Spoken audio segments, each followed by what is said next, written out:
Africa Content TV. Jẹ́ ká máa celebrate Kábíyèsí. One thing tí màá fẹ́ kí a mú lọ sílé lénìí, ó ní pé èmi àti Kábíyèsí a ṣe nǹkan tí Napoleon ta rò pé kò lè ṣe.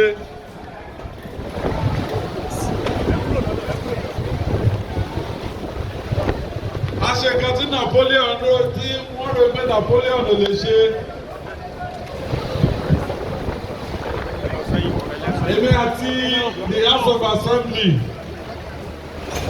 on 26th Friday 26th May 2023 we amended the Chieftaincy law of your state so that the governor need àti lọ sí ọ̀dọ̀ Council of Chiefs láti amend declaration àwọn lọ́balọ́ba, and myself and Kábíyèsí we amended the Ibadan Chieftaincy declaration.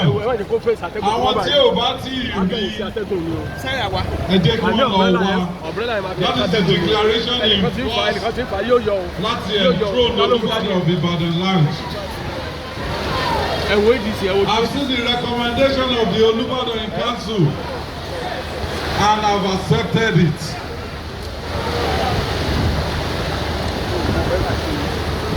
I've accepted it, and we will,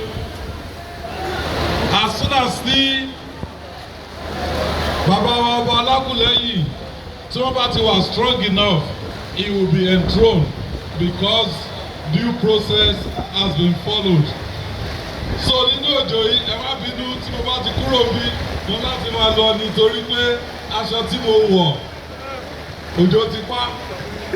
Ṣùgbọ́n kò sí búrẹ́dì lápò mi, ìlọsọ́jọ́ bá pa búrẹ́dì mọ́ wa lápò ní wàhálà wà bẹ́ẹ̀. So I want to once again thank you all, Godspeed, and to the family. It's all àkókò alájọ lose Baba. Ṣùgbọ́n we take solace in the fact that Baba lived a fulfilled and eventful life. Thank you all and God.